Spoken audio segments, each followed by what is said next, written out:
What is going on, everybody? We are heading out to a event, a show, a car show, but I figured on the way there, as the title says, let's talk about the new Top Gear. And I've recently as in about a week ago, finished the new Top Gear. And in finishing it, I figured, well, you know, a lot of people are voicing their opinion on the show, if it's good or bad, or it's horrible, or whatever it might be. And I figured, well, you know, let me put my 2 cents on there, since I, you know, with my other channel that I have with my cousin, where we reviewed shows and stuff like that, I figured, well, this is an automotive channel, and why not talk about an automotive show, right?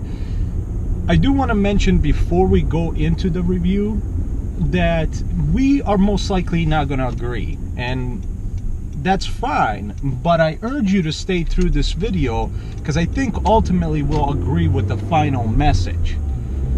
So here we go. And like I said, we will most likely not agree. You might even want to hit that dislike button and leave the video right away, but I urge you to just stay till I get everything out, so we can see then if we're honestly on the same page. But to me, the show, the new Top Gear show, well, not new, but with new hosts, is the same show. And I know everybody just lost their minds that's watching this video. What are you talking about? What do you mean it's the same show? And let me explain. In the sense that they're covering the same automotives as they always have been.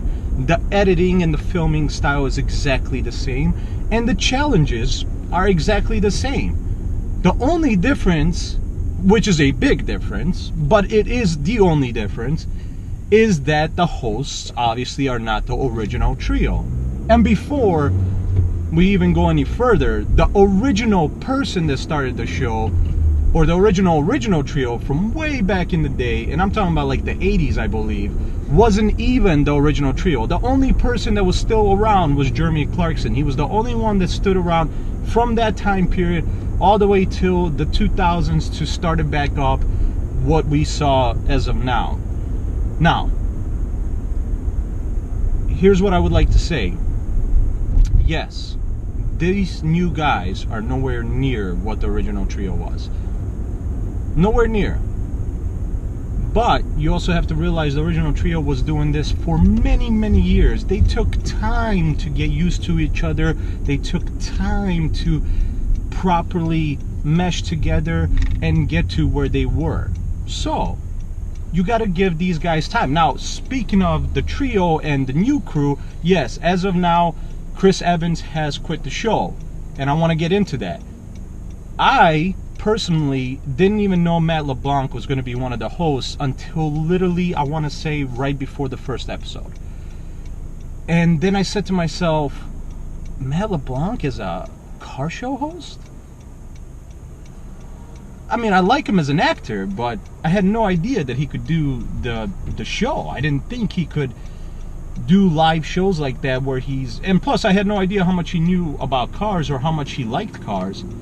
So it was all interesting to see how that went. And surprisingly enough, he was the main guy that I enjoyed between Chris Evans and him.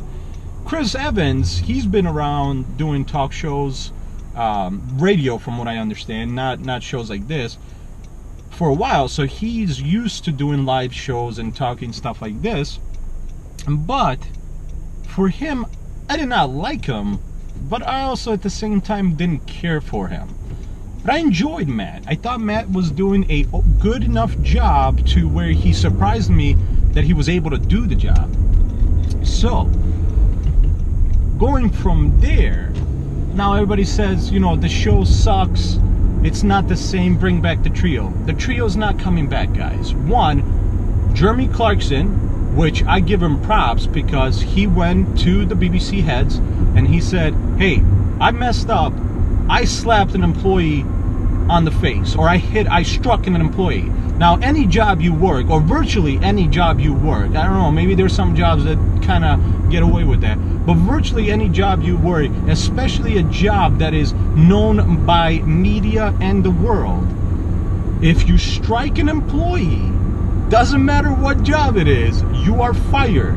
That goes also for sexual harassment or even verbal harassment at some point.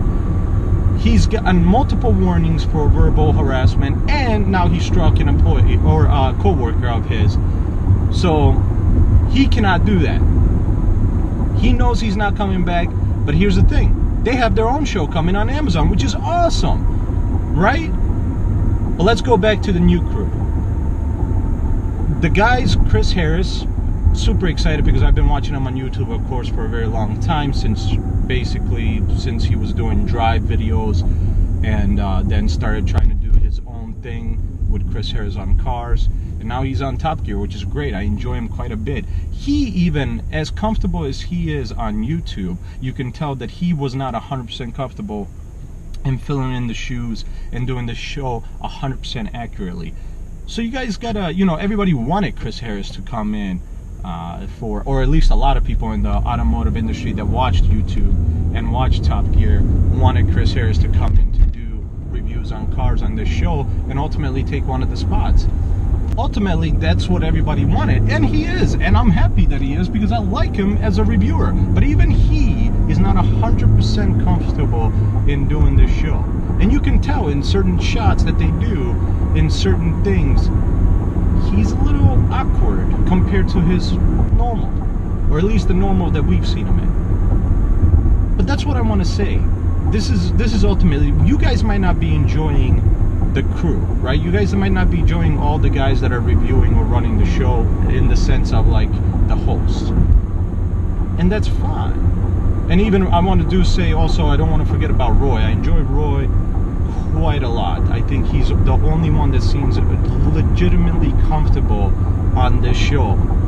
And I've never heard of Roy until the show, but I guess he's also one of the bigger, from what I understand, YouTubers in this industry, which is awesome.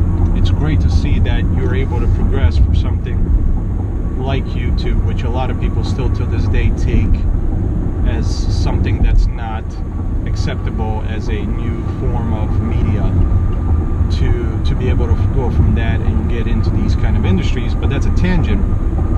But he's the only one that I will say that seems that he's more comfortable than anybody else when doing this. And I enjoy him quite a lot. So I think now that Chris Evans is gone, I think the trio ultimately, continuously, and I'm not forgetting about the other few people that they have there. I don't remember all the names. You got the woman that's, I believe she is a race car driver originally from Germany. I forgot her name. I apologize. And then you have two other people. I don't really care for them. If they're, if they're people that are going to just come in here once in a while, that's fine. But as hosts, as official hosts of the show, I don't think they should be them. I think it should be Roy, Chris Evans, or Rory. Is it Roy or Rory? Now I feel like I'm messing up. Roy, I want to say it's Roy, Chris Harris, and Matt LeBlanc should be now the official hosts, and I think they can do a very good job once they get maybe another, as the BBC calls it, series, not season, under their belt before they get 100% comfortable with this. And like I said, Roy, he seems like he's already there, but Chris Harris and Matt LeBlanc, give them another series run and they'll be comfortable. But here's what I want to ultimately relay, the message I want to ultimately relay. Sure, we'll go with that. I believe that even though you might not be 100% happy the original trio is not there, what we as automotive people, as automotive enthusiasts, as people who love to get their fill of automotive from TV shows, I believe we should just be happy, because not only do we still have Top Gear, yes, with new hosts, but we got the original trio making their own show. Plus we got Fifth Gear, which some of you might like or might not, but Fifth Gear used to get a lot of hate when it first came out, and now most people enjoy it now, and I do too. And on top of that, we got Norman Reedus coming out with shows, with his show, Ride with Norman Reedus, which is awesome, by the way. And then on top of that, you still got these other shows that are on Velocity or Discovery, like Fast and Loud, Street Outlaws, that you keep getting this fill of automotive stuff. Now, different kinds of style of automotive stuff. Some is drama, some is car reviews, some is challenges.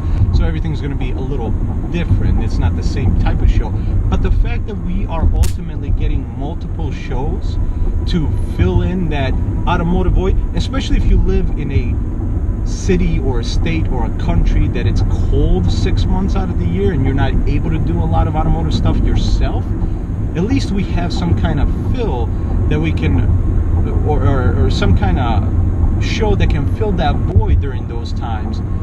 I think that's the ultimate thing, guys. I think what we ultimately have to take out of it is that we have now even more shows. We didn't lose the original trio. We lost it for Top Gear, but they have their own show coming out on Amazon, and I'm super excited. I have Amazon Prime mainly for the free shipping, and on top of that, they're awesome, and they also give you music streaming and shows. So I think that's awesome, and I'm excited. I enjoyed this first series run with the new cast, the new crew, new hosts, whatever you want to call them. But ultimately, it's still the same show. It's just maybe the crew, the hosts, are not as good. But you got to give them time. I think ultimately, if you give them some time, you'll learn to enjoy them. They'll learn to be better. And I think that's ultimately what we have to take out of this. We might not all be happy with the new hosts, but I think we should all be happy that we're getting multiple car shows or automotive shows, not even just cars, but automotive in general out of this. So that's my ultimate message to everybody, is I hope you guys are just enjoying the fact that we as automotive enthusiasts are getting so many shows and are able to watch so many of these shows and fill in some of these voids that we have when we can't do our own things with automotives. So yeah, guys, that's my kind of 2 cents and final thoughts and thoughts about the show. I don't think they did a great job. I don't think they did a horrible job. I think they did a okay job, and they're going to progress to do even better. So that's it, guys. Thank you so much for watching. Make sure to stay tuned for additional videos coming out. I'm trying to do as much videos as I possibly can while doing a regular job. So make sure to stay tuned for further videos, and also make sure to like if you at least enjoyed, you know, the conversation that we had, more like the one-way conversation, and make sure to subscribe for these future videos that will be coming out. Thanks again, guys, and have a good one.